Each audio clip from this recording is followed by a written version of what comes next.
Good morning, everyone. It's Alex, and I'm going to bring David on so that we can speak about what are the limitations of detox and fasting. Super exciting topic because it touches many, especially. Oh, there you are already. Hi, David. Yes, hello, good morning to you. Good evening to you. Well, thank you very much. Welcome and thank you for always being so gracious and available. Well, thank you for having me. It's always good to talk and share new insights and understanding about life. Yes, sometimes, I wish people could be a fly on the wall when we're having our deep discussions around the maze of detox and healing and what's going on in the world. And so often we say, "Oh, we should have recorded that." But I know. it doesn't quite work like that, actually. I, No, I no, it think there's doesn't. some quantum field that is created when we are, speaking without people listening. Anyway, here we are sharing. Today we just wanted to quickly do a live on, explaining what are the limitations of fasting, detox, because in many ways, and I've been through that journey myself where, we come to it thinking, oh, this is the answer to everything, right? We can easily think it's the answer to everything, Yes, and we can fast for ever and ever and ever and think that another fast is going to do it and another fast is going to do it. But there's actually limitations, and that fasting is just one component of the whole. And why are we speaking to David? Because David has been living this lifestyle for 50 years, never mind that he's written books, and his latest book is about to be published, which I'm super excited about. But here we're speaking to a man who has a huge medical background. We won't go into all the details, but you're going to learn more and more about David, because I've been waiting for a David for ever and a day. and a And day. It's cute. but he came just at the right time. Spirit connected us. And so, you're speaking to somebody who doesn't just have book knowledge and medical knowledge, but personal experience, having lived this lifestyle for 50 years, which is a long time. Not many people have that much experience. As well. Thank you for your kind words. I appreciate it. You so So, well. fasting, talking about fasting, detoxification, I mean, we certainly recognize the value of fasting. We all do. We're an advocate of fasting, whether it's a 3, 7, or 20-day fast. The question is that how do we understand, how do we bring context and wholeness to detoxification, which means basically traveling in reverse. It means that we are discharging out of the body accumulated toxins for years or decades. We are reversing a process which has affected our blood serum, our lymph system, our connective tissue, our cell membranes, and inside the cell as well, correct? Okay, Yeah. so that is the sweeping out, so to speak. But I think it's important that we also understand about the process of regeneration, the rebuilding process, because it's not sufficient to strip down without building up. To detox without, well, then what? Replacing the nutritive value of the right foods to rebuild our cellular universe of our being. And in my experience, there was one time when I was responsible to oversee about 800 people fasting. And some of them did 7, 21, a few up to 30 days plus on water. And I cautioned some of these people. I said, you go that far in a water fast, and while you are detoxing, do you have any plan at all of rebuilding, of understanding your life, your nutrition, the foods, the environment you're going to be in after you do that extensive detox? Do you know how to break the fast? Do you understand that you're going to be sensitized? Not desensitized, sensitized. Your bodies are going to be much more responsive. Therefore, you're going to need to be much more careful. So this is what happens, you see, when we go very extreme. And I'm not saying that for some it can't be remedial. I'm not saying that for some it cannot be corrective, because Herbert Shelton, a great exponent on long fasts, so remarkable things take place, actually. But we can't extrapolate a certain area and apply it to the whole population, because we're different. Not everybody's exactly the same. We have different histories, different set of emotions, different. We're all human, but our genes are not all regulated in the same way. They're just not.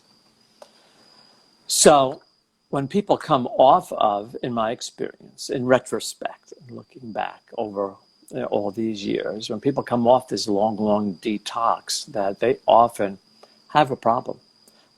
I've known a number of people that who had to have been treated to overcome the ill effects of long fasts. Imagine that. You're fasting to heal, but then you had to heal from the fast. Now, was it the fast that was the problem?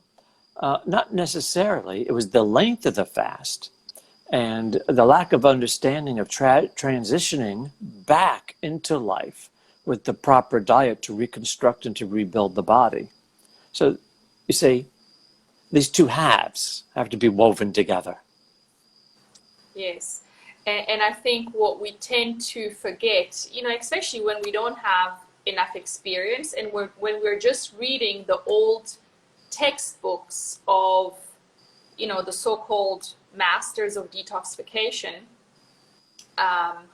which often they're old books, so there isn't any necessarily new studies around it, and that we all have different levels of degeneration, different levels of cellular degeneration, and that what happens when we water fast, fruit fast, dry fast is we strip the body down to now reveal all the weaknesses that now need to be addressed and basically regenerated, repaired. And that's not a straightforward line, because we have such weakness that oftentimes we've inherited. So it's not as easy. I do think it's easy for people to think, oh, well, if I just fast long enough, or even fruit fast long enough. Right. If I'm good, or juice fast long enough. Yes. I will heal. Or for some, it's if I'm raw long enough, all my issues will disappear. I'm not going to need any supplements other than herbs. And part of my learning has been, yes, herbs are wonderful, especially when we're fasting or fruit fasting. But then there's other things, sometimes even isolates, which I used to be 100% against. But when we realize, well, there's certain it's like, what are we going to do? Are we going to degrade further, or are we going to use the crutch of an isolate? And sometimes we have to. Well, very wisely said, what you're bringing up. And, the central issue is, we have the language, well, if only I fast longer, if only I am on a fruit diet longer, if only I take it further, maybe I'll do 30 days. Well, no, maybe let me do 70 days. Well, that's not enough. Let me do 110 days. Well, of course you're going to feel better. But wisely, as you said, it will reveal many aspects of your biology. And, oh yes, it will reveal many aspects of your emotional and psychological relationship to life overall. So the question is not just how long should I take it? It's also, how well am I listening? Yeah. What am I learning from my body, as the body speaketh. It's like Professor Ehret, in 1920, he wrote this article, which is kind of ingenious. Thus speaketh the stomach. Okay, so what does the stomach say? Well, he wrote it very poetically. But for us today, here in this century, when we do these detox programs, when we do these long fasts, what does the body teach us? Are we reading it? Are we hearing it? What does it say to you? Can you indicate in your learning what weaknesses actually did surface, so then after the fast, which does not rebuild, it simply relieves the toxicosis. When we have revealed to us where the weaknesses are, then we can, have a protocol. Then we can have a diet to bring the completion of the healing, of which detox is only half. Like inhaling is half. Exhaling is half, correct? The flow of the arteries is half. The venal flow is half. The sympathetic nervous system is half. The parasympathetic nervous system is half. We have to bring both halves together, and that is the deeper detox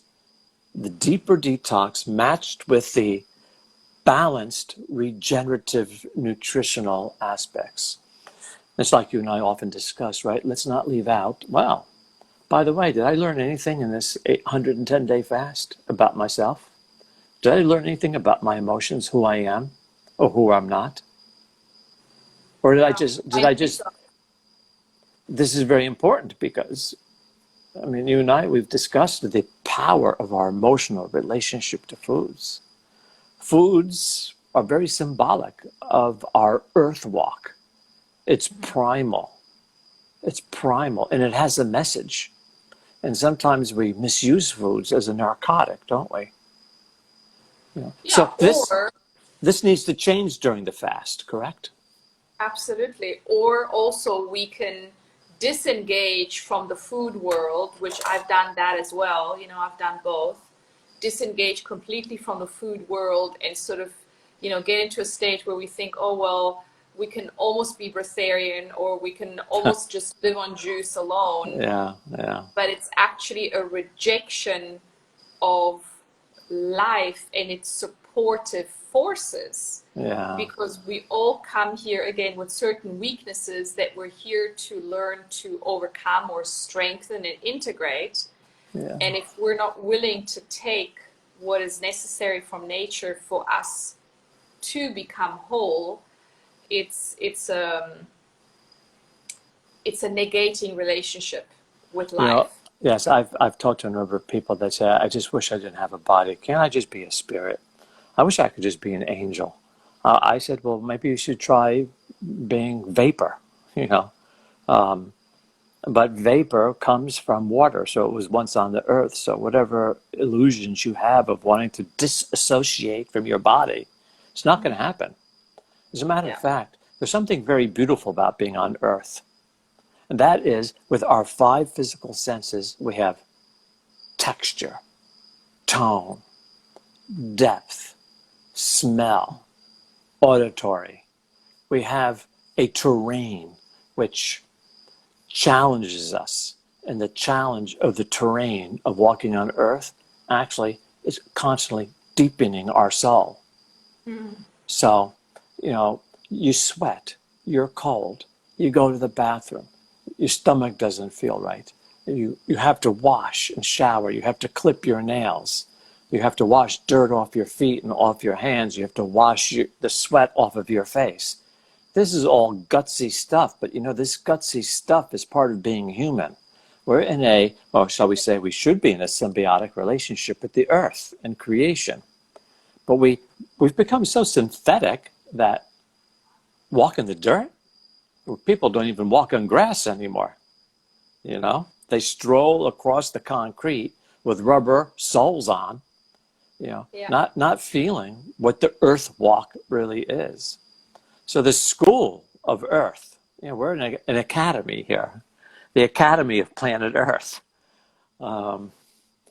It is to give us these experiences through our 5 physical senses of tone and texture and depth to nurture our soul.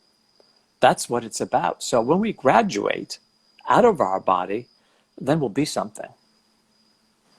And it won't be vapor. When you graduate out of the body, you go this earth journey, you become a person of substantive reality, of true love. We have to learn to love the walk of the earth. But that's how Yeah, I see it. it's not an easy task for sure, but it does get easier and it does get more and more beautiful in so many ways. So thank you, David, for this. Yeah, we just wanted to do a quick one because we're off. Um, my husband's calling me and going like, "What are you doing live?" Well, Um, short and sweet and to the point yes, is short and good. Yes.